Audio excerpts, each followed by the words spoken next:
Hello everyone, welcome to official YouTube channel of Eduaxis. आज मैं आपके साथ डिस्कस करने जा रही हूँ जून 2023 का आज का सीडीपी का पेपर, बाल विकास का पेपर स्टडी करने जा रही हूँ, दैट इज PYQ3, राइट। शुरू करते हैं। फर्स्ट आपका जो मेन पार्ट है, डिस्कशन पार्ट।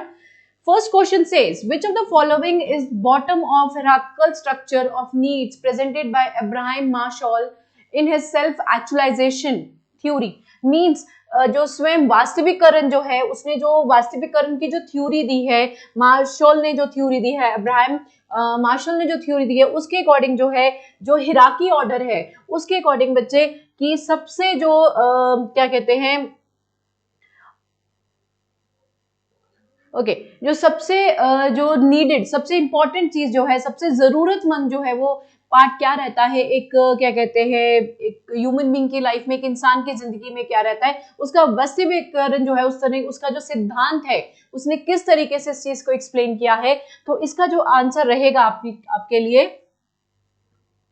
देखिए ऑप्शंस के अकॉर्डिंग चलते हैं। तो ऑप्शंस में जो डिफाइन किया गया है, सेफ्टी नीड्स, ठीक है, सेफ्टी के अकॉर्डिंग, एस्टीम नीड्स या सेल्फ एक्चुअलाइजेशन नीड्स, मीन जो हम खुद लेते हैं, या साइकोलॉजिकल नीड्स। तो अगर देखा जाए तो मोस्ट इंपॉर्टेंट जो यहाँ पर बात बोली गई है, that is the psychological needs, ठीक है, मनोवैज्ञानिक रूप की जरूरत, ठीक है। तो साइकोलॉजिकल नीड्स को जो अगर हम हिराकी ऑर्डर दें तो वो आ जाता है नंबर 4 पे, ठीक है। उसके बाद आपका जो है क्या कहते हैं, नंबर 2 पे आता है आपका, sorry, number 2 is goes to your सुरक्षा की जो जरूरतें हैं, सेफ्टी नीड्स जो है, वो आ जाता है। उसके बाद आपका जो सबसे टॉप पोजीशन को होल्ड करता है, वो आत्म विश्लेषण, ठीक है, दिस इज योर नंबर 1, ठीक है। सेल्फ एक्चुअलाइजेशन नीड जो है वो नंबर 1 है, नंबर 2 आपकी सेफ्टी नीड्स है, नंबर 3 आपकी एस्टीम नीड्स है, और नंबर 4 जो है वो बच्चे आपकी जो है साइकोलॉजिकल नीड्स, मनोवैज्ञानिक की जो जरूरतें होती हैं, किस तरीके से कोई चीज जो है वो ली जाती है। सो यहाँ पर इस तरीके से अब्राहम ने साइकोलॉजिकल जो हिराकी ऑर्डर है वो डिस्कस किया है। और ये जो है क्वेश्चन आपको बहुत जगह पे आया हुआ है, बहुत इंपॉर्टेंट है, बिकॉज अब्राहम मास्लो का जो हिराकी ऑर्डर है वो मैक्सिमम एग्जामिनर आपको पेपर में पूछता है, ठीक है। नेक्स्ट की तरफ चलते हैं, let's have a look. Okay, next question says dash is a mental structure that help us to understand and interpret new information, ठीक है। तो मानसिक रचना के लिए, संरचना के लिए हमें ऐसी कौन सी जानकारी को समझना की जो है वो जरूरत पड़ती है, तो दैट इज स्केमा या एसिमिलेशन, आत्म विश्वास बोला जा सकता है, अकोमोडेशन बोला जा सकता है, या जो एक बैलेंस है, एक स्तर है, जो बैलेंस बना के चलना है, संतुलन बना के चलना है, उसके बारे में ये चीज जो है वो बोली जा सकती है। तो अगर हम इसका जो है आंसर देखें, तो इसका जो राइट आंसर है वो दैट इज योजना, स्कीम। जो स्कीम्स के अकॉर्डिंग चल रही है, योजना जो है वो क्या बनाई जाती है, बिकॉज मेंटल स्ट्रक्चर किस तरीके से आता है, किस तरीके से जो है वो चीजें समझी जाती हैं, तो यहाँ पर ये वाला जो प्रोस्पेक्ट है वो लिया गया है। तो इसका जो सही आंसर रहेगा वो योजना रहेगा, दैट इज स्कीमा, ठीक है। So that is the most important part, because cognitive जो फ्रेमवर्क है वो इसी से बनाया जाता है, एक पैटर्न जो है इसी से फॉलो किया जाता है। जब भी आप कभी देखना कि जब आप किसी चीज के लिए योजना बनाते हो, वो स्कीम बनाते हो, तो एक पैटर्न फॉलो करते हो, कोई अपने दिमाग में कोई चीजें सोच के रखी होती हैं आप लोगों ने, तो उसके अकॉर्डिंग जो है ये रहेगा इसका answer part. Moving on to the next one. Okay, next क्या है, पनिशमेंट क्या है, ठीक है। पनिशमेंट जो है उसको किस तरीके से जो है वो बात ली गई है, अगर किसी को पनिशमेंट दी जाती है तो उसका जो राइट पार्ट है वो किस तरीके से आता है, दैट इज पॉजिटिव, ठीक है, नेगेटिव, या नॉट रेनफोर्सर, या नन ऑफ अबव इसमें जाएगा। तो देखा जाए तो पनिशमेंट जो है वो क्या होता है, इट पनिशमेंट अगर किसी को दी जाए तो एक उसका जो मोटिवेशनल पार्ट है वो कम हो जाता है, कि हाँ हर एक चीज पे अगर तुम कुछ गलत करोगे तो तुम्हें ये पनिशमेंट दी जाएंगी। एक बिहेवियर चेंज हो जाता है कि जब पता है कि मुझे कोई भी काम करने से, इंसान है यहाँ पर मेन पार्ट जो है वो लिया जाता है कि इंसान जो है वो मिस्टेक्स करता है, ठीक है, हर एक काम में गलती की जाती है, कोई भी इंसान जो है परफेक्ट नहीं होता, संपूर्ण नहीं होता है, इस चीज में ये बात बोली जाती है। तो जब ऐसी चीज नहीं है तो ये चीज जो है वो अंडरस्टूड रहती है कि जो एक पनिशमेंट है पॉजिटिव बिल्कुल नहीं जा सकती है, नेगेटिव भी नहीं हम कभी कर सकते, बिकॉज कभी कभी कहते हैं ना कि पनिशमेंट मिलना कभी कभी किसी इंसान को कोई चीज सिखा जाता है, मीन्स एक्सपीरियंस में अगर आपने कुछ गलतियां की हो या आपका उससे आपको कोई दंड मिला हो तो उसके रिलेशन में जो है वो थोड़ा सा आपका जो पार्ट है वो पॉजिटिव बता सकता है। नेगेटिव तो वैसे है ही है कि पनिशमेंट जो है वो नेगेटिव पार्ट रहता है, बट इस तरीके से इसको एक्सप्लेन नहीं किया जा सकता है।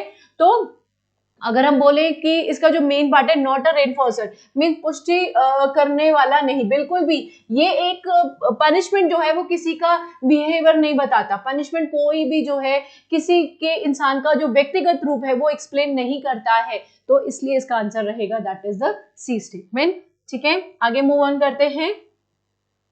Next, okay, structure.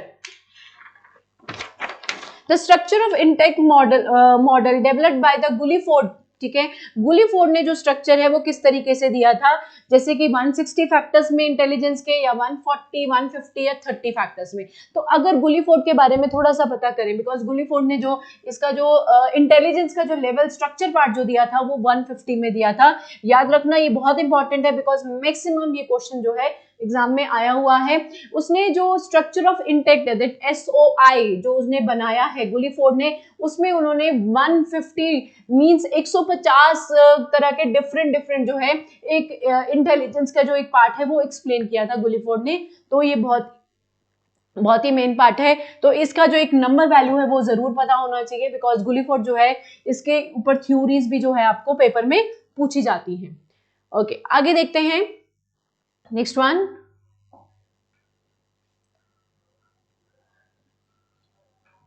Okay, according to Spearman, each intellectual activity involves means Spearman के अकॉर्डिंग जो है इंटेलेक्चुअल जो एक्टिविटी है, इंटेलिजेंस की जो एक्टिविटी है वो क्या क्या लेती है, G फैक्टर लेती है, S फैक्टर लेती है, या दोनों लेती है, दोनों में से कोई नहीं लेती है। तो देखा जाए अगर आपको शायद थोड़ा सा याद हो, जब मैंने आपके साथ PYQ जो है 1 या 2 भी डिस्कस किया था, उसमें भी ये क्वेश्चन जो है वो पूछा गया था। So that means this question is very important. अभी तो मैं आपके साथ जून आर्ट्स का जो है जून का जो है 2023 का पेपर जो है डिस्कस कर रही हूँ आर्ट्स के फॉर्म में। तो ये वाला जो क्वेश्चन है, प्लीज कुछ ऐसा क्वेश्चन जो है वो जरूर पाए गए हैं जो एग्जामिनर हर एक पेपर पैटर्न में पूछ रहा है।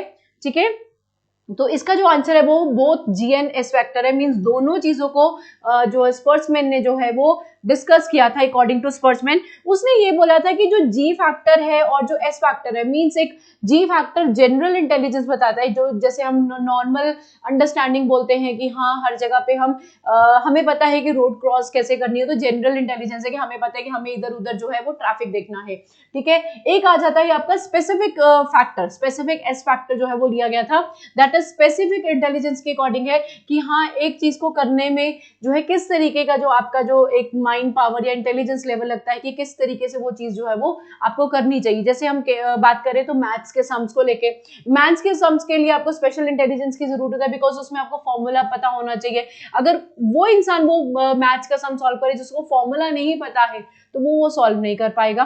तो यहाँ पर इस चीज के बारे में जो है वो बात की थी। और साथ में जो G फैक्टर है वो ओवरऑल कोजेनिटिव एबिलिटी के बारे में बताता है, और जो S फैक्टर है वो सिर्फ पर्टिकुलर टास्क के बारे में बताता है। तो G फैक्टर और S फैक्टर दोनों का जो मिलाप है उसके अकॉर्डिंग जो है स्पियर्समैन ने इस चीज को अपने जो मॉडल या अपनी थ्योरी में इस चीज को एक्सप्लेन किया था। ठीक है, so right answer is both G and X factor. आगे की तरफ मूव ऑन करते हैं।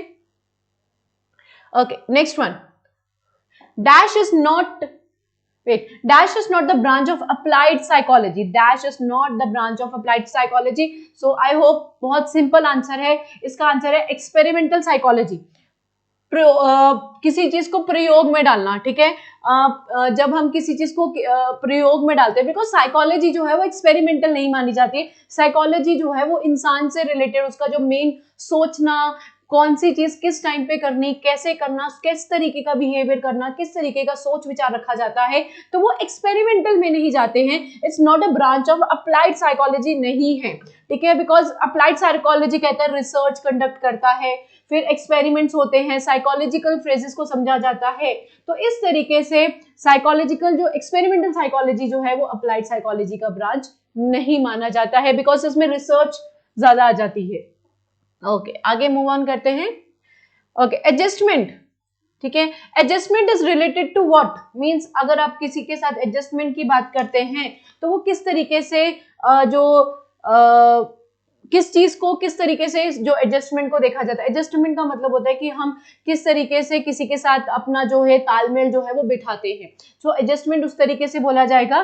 तो यहाँ पर बात की गई है स्पिरिचुअल डेवलपमेंट से अगर एडजस्टमेंट होती है, या सोशल डेवलपमेंट से होती है, फिजिकल से होती है, या मॉरल से होती है। तो देखा जाए एडजस्टमेंट कहाँ करने की जरूरत पड़ती है, ठीक है, अगर हम नॉर्मली बात करें दैट एक जो सामाजिक विकास है, शारीरिक विकास है, या नैतिक विकास है, ठीक है, अगर उसके चीजों के बारे में बात करें तो जो एडजस्टमेंट का बात जो आती है वो आती है सोशल, सामाजिक, मींस सोसाइटी के थ्रू अब हम लोगों को एडजस्टमेंट करने की जरूरत है ना। स्पिरिचुअल तो जाने की जरूरत नहीं, स्पिरिचुअल में एडजस्टमेंट की जरूरत ही नहीं पड़ती, स्पिरिचुअल में एक इंडिविजुअल इंसान का होना ही बहुत जरूरी होता है, तो दैट इज इनफ, ठीक है। एडजस्टमेंट मींस एक तरीके से मेल मिलाप जो है वो हमारा सोसाइटी के साथ होता है, बिहेवियर हमारा सोसाइटी के साथ होता है, हमारा किस तरीके से हम सोसाइटी में अपने आप को प्रेजेंट करते हैं वो सोसाइटी में होता है, किस तरीके से हम सोसाइटी की जो चीजें हैं उनको सीखते हैं, या उनसे हम कोई चीजें जो है वो लेते हैं, जो एक जो पॉजिटिव और नेगेटिव पार्ट जो है वो सोसाइटी के साथ चलता है। तो यहाँ पर जो एडजस्टमेंट के बारे में बात की जा सकती है तो वो सोसाइटी ही की जा सकती है, दैट इज सामाजिक विकास, ठीक है। सो ये रहा इसका आंसर। ओके, आगे मूव ऑन करते हैं नेक्स्ट की तरफ। Yes, next one, a person's potential ability is an activity of a specialized kind is known as, means किसी के विशेष प्रकार की गतिविधि में व्यक्ति को संभावित क्षमता को डैश के रूप में जाना जाता है। किस रूप में जाना जाता है, तो ऑप्शंस के, अगर वो बुद्धिमान है, ठीक है, उसके अकॉर्डिंग कौशल कितना है, वो किस चीज में कितना इंटरेस्ट लेता है, या उसका जो क्रिएटिविटी है, रचना मतलब कितना वो कोई भी एक्शन को, कोई भी कार्य को किस तरीके से क्रिएटिविटी फॉर्म में रचना जो है वो करता है। तो अगर इसके सेंस में बात करें तो जो पर्सन की जो एबिलिटी है, उसका जो विशेष प्रकार है, गतिविधियों का जो विशेष प्रकार है, वो हम मानते हैं उसके कौशल से, उसके एप्टीट्यूड से, किस तरीके से वो इंसान जो है अपने आप को प्रेजेंट करता है, कि स्पेसिफिक काइंड है टास्क। देखो हर एक इंसान को कोई ना कोई जो है वो टास्क मिलता है, एक तरीके की एक्टिविटी जो है वो परफॉर्म करता है, वो एप्टीट्यूड टेस्ट से फ्यूचर जो है अपना प्रिडिक्ट करता है कि आज मैंने अगर ये वाला जो है, जैसे स्टूडेंट्स के केस में है, स्टूडेंट्स को पता है कि +2 के बाद उन्होंने ये वाला कोर्स लेना है, तो उनको पता है कि आगे जो है फ्यूचर वाला जो है वो क्या पार्ट रहता है। तो पोटेंशियल ऑफ एबिलिटी, देखो यहाँ पर जरूर ध्यान रखना कि व्यक्ति की संभावित क्षमता का एक विशेष प्रकार की गतिविधि के रूप में जाना जाता है, तो वो उसका एप्टीट्यूड, उसका जो कौशल विकास है वो ही माना जाता है। बिकॉज जो इंसान है अपने आप को किस तरीके से प्रेजेंट करता है, अपनी फ्यूचर नीड्स के बारे में सोचता है, तो इस तरीके से हम इसको डिस्क्राइब करते हैं। So the answer is aptitude.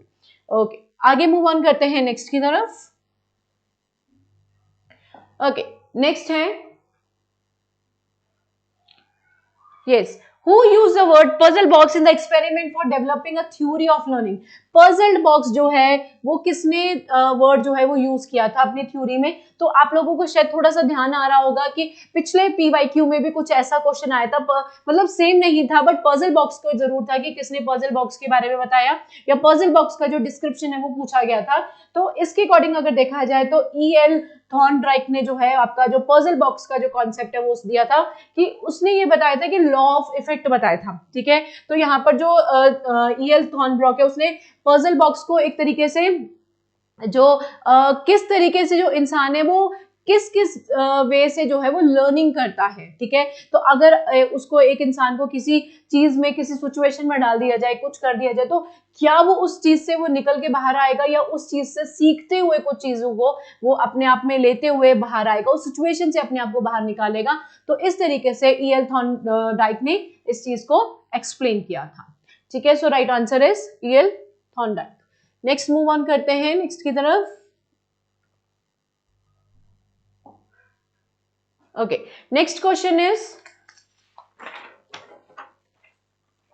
okay, an individual becomes more clear in oral expression as well as in the written expression during, अगर एक व्यक्ति की किसी मनुष्य की जो है मौखिक अभियान के बारे में बात करें तो मौखिक, और मौखिक का मतलब है बात करना ओरल मोड में, और दूसरी तरफ देखा जाए तो उसका जो रिटन एक्सप्रेशन है वो किस तरीके से जाता है, तो वो कहां पर मींस कहां पर जाके जो है जिसके बारे में पता लगता है, सो वो है आपका लेटर चाइल्डहुड स्टेज। ठीक है, लेटर चाइल्डहुड स्टेट में जो है वो बाद की बचपन की अवस्था। ठीक है, तो इस तरीके से हम इस चीज को बोल सकते हैं। अब ऐसा क्यों? बिकॉज लेटर जो चाइल्डहुड स्टेज है उसमें इंडिविजुअल जो है वो बहुत ज्यादा ही प्रोफिशिएंट होता है, मींस उसको बहुत सारी चीजों का क्लियर हो जाता है कि उसने ओरल पार्ट कैसे करना है, रिटन कैसे लिखना है, मींस उसका जो मौखिक और जो लिखित ज्ञान है वो बन जाता है, उसको समझ में चीजें आनी शुरू हो जाती है, वो लैंग्वेज समझता है, लैंग्वेज का जो भाषा का जो स्वरूप है, भाषा जो है वो दो ही चीजों में रहती है, मौखिक में रहती है या लिखित में रहती है, ये तो आप सबको पता है। तो इसी तरीके से अगर हम इसका जो एक इंडिविजुअल का जो क्लियरेंस है, मींस किस तरीके से वो संपूर्ण रूप में इसका जो ज्ञान लेता है वो रहता है उसका लेटर चाइल्डहुड स्टेज पे रहता है। यहाँ पर उस चीज को उसको मतलब पर्टिकुलर जो है नॉलेज हो जाती है किसी को, व्यक्ति को। ओके, आगे मूव ऑन करते हैं नेक्स्ट की तरफ। ओके, नेक्स्ट है आपका, हेलो, ओके,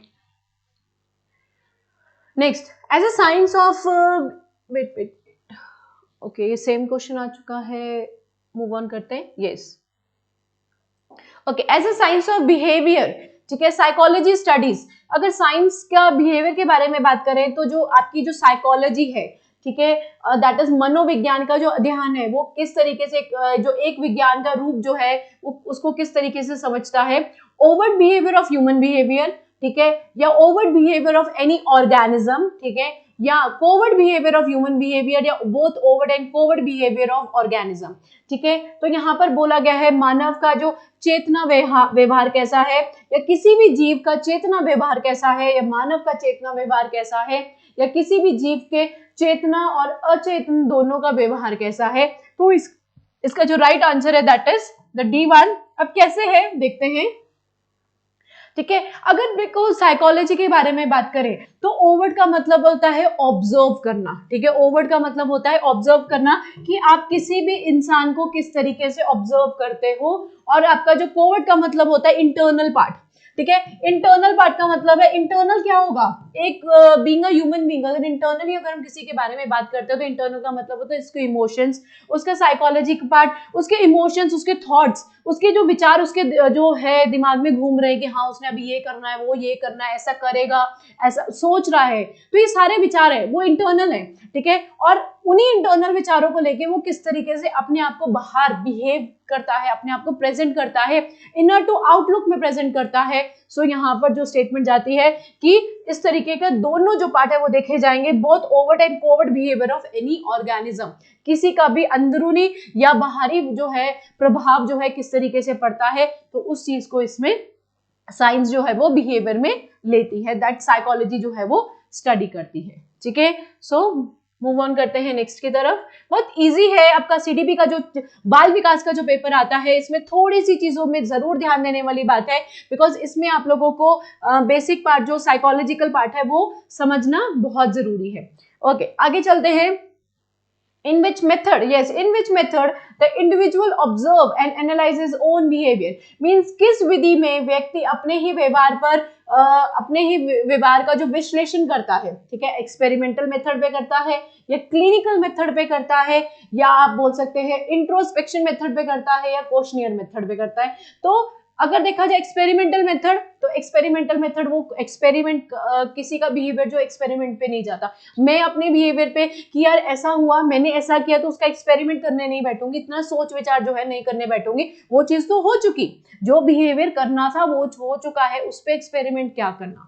ठीक है, next is your clinical method. Clinical method is being related to the medical part. ठीक है, इमोशंस, इनवर्ड आउटवर्ड इमोशंस होते हैं, कोई इंटरनल इमोशन शो करता है, उस इंटरनल के कारण किस तरीके से वो आउटसाइड सोसाइटी के साथ इन्वॉल्व होता है, तो क्लिनिकल के अकॉर्डिंग आ जाता है, साइकोलॉजिकल पार्ट आ जाता है, ठीक है। इंट्रोस्पेक्शन मेथड, इंट्रोस्पेक्शन मेथड में इंसान अपने आप को देखता है, एनालाइज करता है, अपने खुद के विचारों को एनालाइज करता है, देखता है कि हाँ आज मतलब मैं ऐसा हूँ, ऐसा फीलिंग्स रखता हूँ। हो सकता है कि उनका जो पास्ट एक्सपीरियंस है किसी का नहीं अच्छा है या किसी का अच्छा है, तो उस वे में इन दोनों अगर चीजों को लिया जाता है तो यहाँ पर इंट्रोस्पेक्शन मेथड जो है वो ज्यादा माना जाता है, बिकॉज इंडिविजुअल जो एक जो व्यक्ति है अपने आपके व्यवहार का विश्लेषण जो है वो अपने अंदर की जो बात से है वो करता है, that is the C option, that is introspection method के अकॉर्डिंग जो है वो लिया जाता है, ठीक है।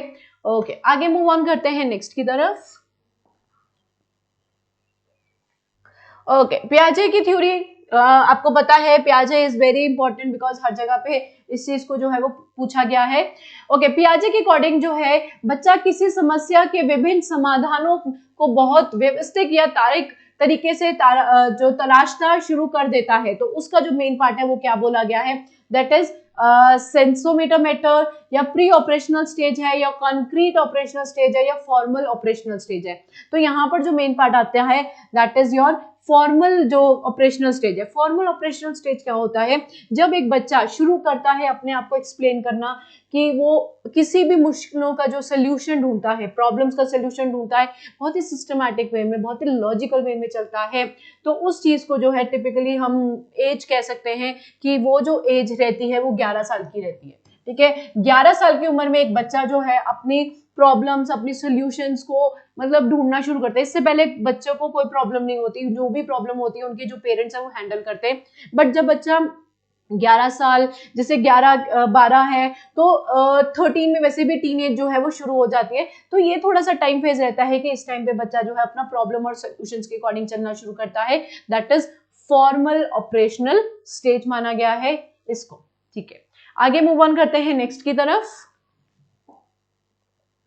Okay, next one, according to Thorndike, देखिए आप एक चीज नोट कीजिए कि थॉर्नडाइक के ऊपर ये सेकंड क्वेश्चन आपके इस पेपर में अभी आया है, तो you can just have a look कि कितना इंपॉर्टेंट ये जो आपका क्या कहते हैं थॉर्नडाइक का जो व्यू रहेगा, बिकॉज बहुत सारे पियाजे के व्यूज चाहिए आपको, थॉर्नडाइक के चाहिए, BF स्किनर के आते हैं आपको व्यूज, तो बहुत जरूरी से इनकी थ्योरीज पे जरूर ध्यान देना, ठीक है। अब क्वेश्चन के अकॉर्डिंग है कि थॉर्नडाइक के अकॉर्डिंग जो है बुद्धि का जो कौन सा गुण जो है वो नहीं है, ठीक है। सो यहाँ पर उन्होंने बात की है मेमोरी, रेंज, स्पीड या लेवल, मींस याद करना, श्रेणी, रफ्तार या स्तर के बारे में जो है इसने बात की है, तो इसका आंसर जो है वो है मेमोरी, ठीक है। मेमोरी क्यों बोला गया है, बिकॉज इंटेलिजेंट जो है वो रेंज, स्पीड और level, but not a memory, means Edward का जो इंटेलिजेंस का जो हमने पढ़ा, देखो पिछले हमने इंटेलिजेंस पे उसका वो बात किया था थॉर्नडाइक में, तो इंटेलिजेंस जो है अगर देखा जाए वो रेंज को लेता है, स्पीड को लेता है, लेवल को लेता है, बट वो मेमोरी याद को नहीं लेता है, बिकॉज इंटेलिजेंस लेवल तो आप किस तरीके से सोचते हो, क्या सोचते हो, कितनी क्षमता रखते हो, कितना अच्छा सोच सकते हो, लेकिन इंटेलिजेंस लेवल ये नहीं बताता कि आपकी कितनी मेमोरी शार्प है, ठीक है। बहुत सारी चीजें अगर आपको याद है तो इसका ये मतलब नहीं कि तुम इंटेलिजेंट हो, तो यहाँ पर थॉर्नडाइक के अकॉर्डिंग जो है उसका जो याद का पार्ट है, जो मेमोरी का पार्ट है, वो इसमें जो है वो उसने एट्रीब्यूट ऑफ इंटेलिजेंस जो है वो नहीं लिया है, ठीक है। ओके, आगे मूव ऑन करते हैं नेक्स्ट की तरफ। Okay, next one, Which of the following concept was not used by Kurt Lewin in the field of theory of learning, ठीक है। theory of learning में उसने जो concept है वो नहीं लिया, ठीक है, नहीं लिया। प्लीज स्टेटमेंट को थोड़ा समझ के पढ़ना, बिकॉज यहाँ पर जो बेसिक वर्ड जो है वो यूज किए जाते हैं और बच्चे इस चीज में कंफ्यूज होते हैं, ठीक है। टोपोलॉजी के अकॉर्डिंग, ठीक है, लाइफ स्पेस के अकॉर्डिंग, रीइंफोर्समेंट के अकॉर्डिंग या वैलेंस के अकॉर्डिंग, तो अगर इसके बारे में अगर हम बात करें तो यहाँ पर रीइंफोर्समेंट जो है उसके थ्योरी के अकॉर्डिंग उसने इस चीज को नहीं लिया, बिकॉज अगर लेविन्स की थ्योरी देखें, ठीक है, लेविन की थ्योरी में जो कॉन्सेप्ट है, टोपोलॉजी का मतलब है स्टडी ऑफ जियोमेट्रिक प्रॉपर्टीज, ठीक है, geometric properties, special properties, space के अकॉर्डिंग जो है स्पेस, वो वाला स्पेस नहीं, स्पेसेस जो स्पेशल व्यू जो आता है किसी का कोई जो किसी के विचारों को अगर कोई चीज बदलता है तो वो किस सिचुएशन में वो चीज बदली जाती है, तो उस चीज को स्पेस बोला गया है। शेप, साइज ऑफ फिगर के बारे में, या टोटल इंडिविजुअल के फिजिकल या उसके साइकोलॉजिकल इन्वायरमेंट के बारे में बात बोली गई है। तो इस केस में जो रीइंफोर्समेंट है वो इस चीज में जो है नहीं उसने लिया है। ठीक है, so again this is very important, इस चीज को भी देखना बिकॉज ये क्वेश्चन बहुत बार पूछा गया है। Okay, next one. Okay, Bhatia's batteries. ठीक है, यहाँ पर नेक्स्ट है Bhatia's battery of performance test of intelligence consist of. Bhatia battery के जो बुद्धिकरण जो है उसके अकॉर्डिंग जो है उसने कौन सा जो है वो पार्ट लिया है, कितने टेस्ट लिए हैं ये बोला गया है। सो 2 टेस्ट है, 8 सब टेस्ट है, 5 सब टेस्ट है या 6 है। तो इसका जो राइट आंसर है उसने लिया है 8। ठीक है, 8 उप परीक्षण जो है उसने लिया था कि एज इट इज कि टाइप ऑफ इंटेलिजेंस है कि किस लेवल तक जो है वो इंटेलिजेंस को टेस्ट किया जा सकता है। So that was 8। Okay, next की तरफ मूव ऑन करते हैं। Next one. Okay, the retrieval of what has been stored in the memory. ठीक है, stored in the memory is called. Retrieval का मतलब क्या होता है? रिट्रीवल का मतलब होता है कि कोई चीज जो है आप दोबारा रीगेन कर रहे हो, दोबारा सोच रहे हो, मींस वो चीज आपको याद है बट अभी आपको वो चीज का जो याद रखना या दोबारा याद आने की जरूरत नहीं।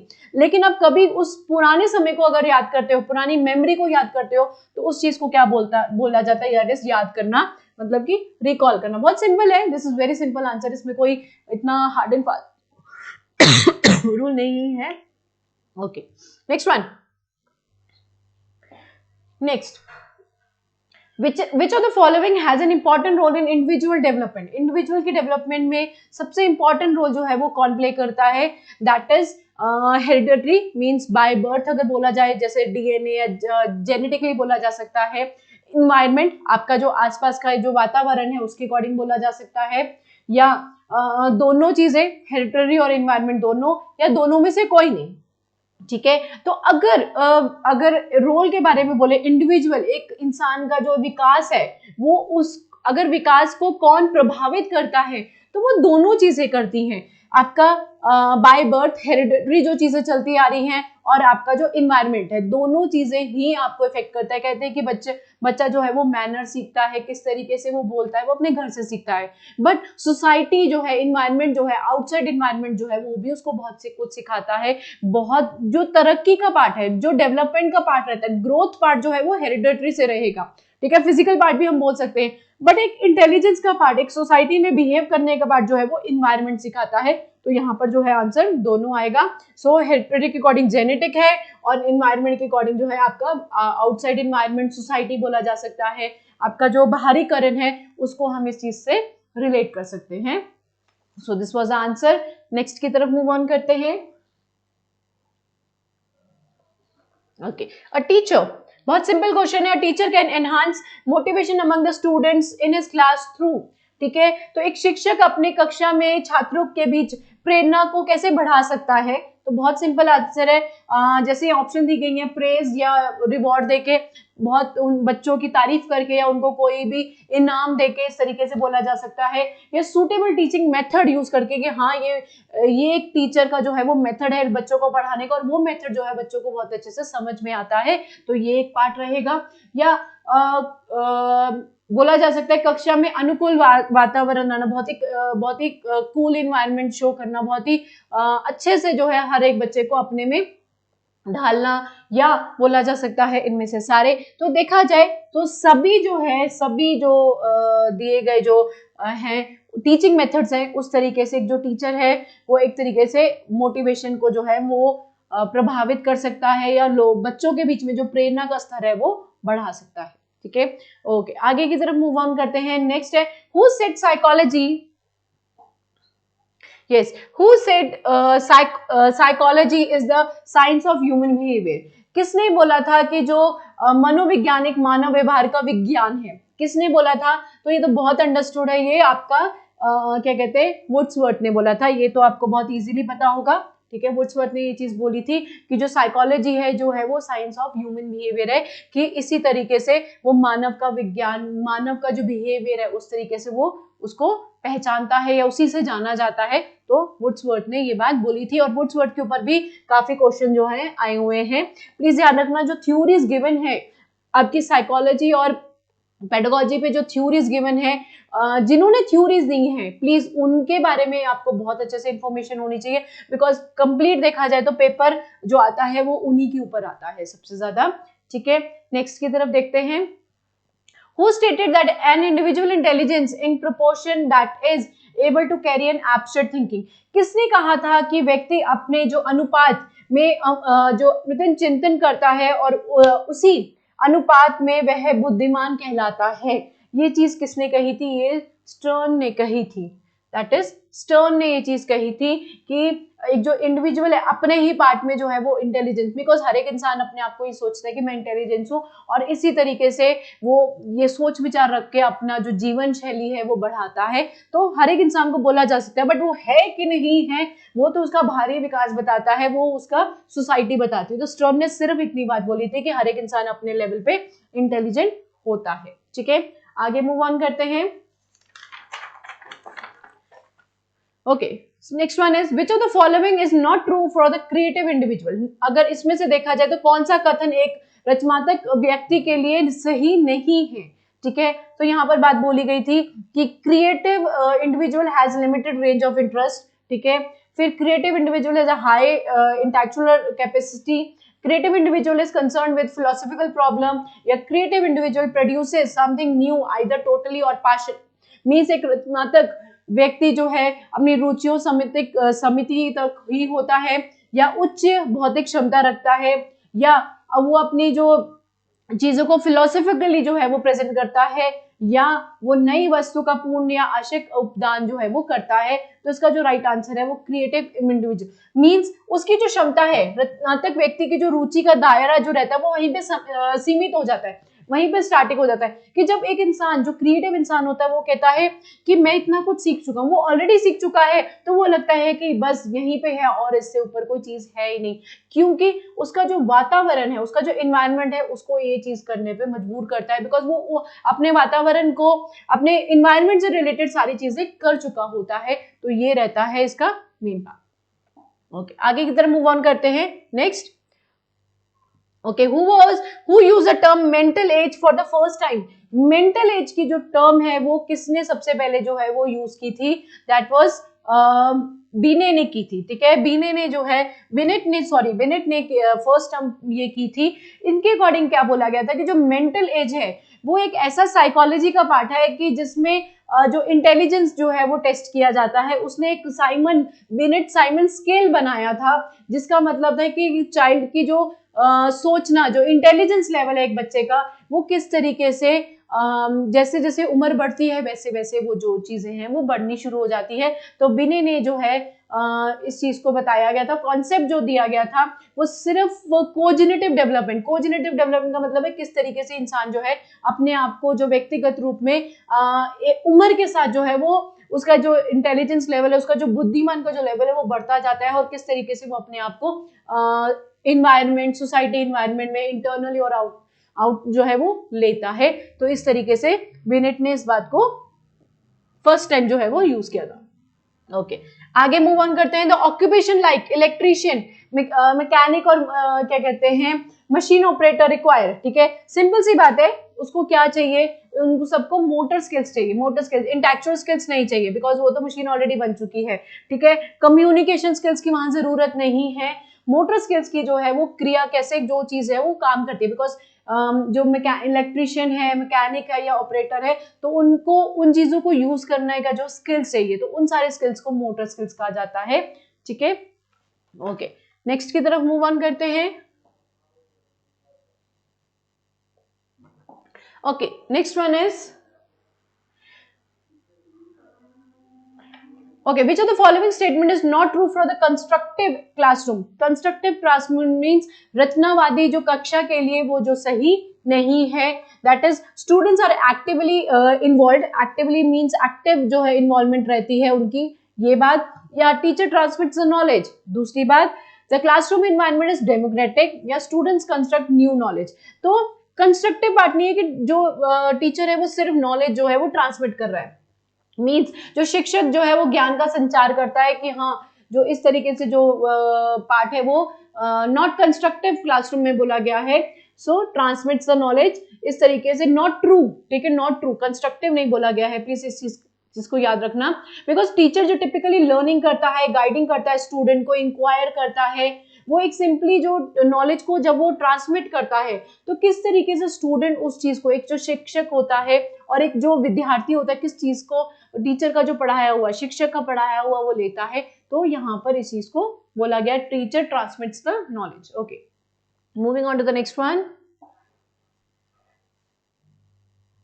Okay, who said the learning is acquisition of habit, knowledge and attitude? ये क्वेश्चन पहले भी आपको बहुत बार पूछा गया है कि जो ज्ञान है, ठीक है, या एक हैबिट्स है, या किसी का जो भी एक नॉलेज पार्ट रहता है, वो किस तरीके से, ये बात किसने बोली थी? ये बात बोली गई थी दैट इज स्किनर ने, बीएफ स्किनर ने बोली थी। ये यहाँ पर थोड़ा सा गलत है, बीएफ स्किनर ने ये जो बात है वो बोली गई थी। और स्किनर के बारे में याद रखना, स्किनर के से रिलेटेड बच्चे क्वेश्चन बहुत बार पूछे गए हैं और बहुत इंपॉर्टेंट जो है इनकी थ्योरीज हैं, तो जरूर इसको ध्यान में रखते हुए चलना, बिकॉज ये हर टाइम पे ये वाला जो क्वेश्चन है हर एक पार्ट में जो है वो जरूर आया हुआ है। ठीक है, अगला क्वेश्चन देखते हैं क्या है। Okay, moving on to the next question. Which of the following statement is not true about attention? ठीक है, अगर हम बात करें जो है ध्यान के विशेष के जो विशेष रूप में जो सत्य नहीं है, that is attention is a selective process, या conscious mind remains active during attention. ठीक है, अवदान के दौरान जो चेतन मन है वो सक्रिय रहता है, या अवदान के लिए किसी उद्देश्य का होना आवश्यक है, या जो अवदान है उसका जो स्तर है वो स्टेबल है। मींस अटेंशन जो है यहाँ पर ध्यान को जो है वो स्तर माना गया है, स्टेबल माना गया है। तो अगर इसके बारे में बात करें, अटेंशन देखो इट्स नॉट नेसेसरी कि हमेशा जो है वो स्टेबल रहेगी, बट फ्लक्चुएटिंग में रहती है। फ्लक्चुएटिंग मींस कभी ऊपर जो उतार चढ़ाव है वो बने रहते हैं, तो अटेंशन जो है वो स्टेबल नहीं हो सकती। इन्होंने ये बात बोली गई है, ध्यान रखना, नॉट ट्रू बोला गया बच्चे, जो सत्य नहीं है। तो कभी भी जो अटेंशन है वो स्टेबल नहीं हो सकती ना, कभी भी भटकाव हो सकता है।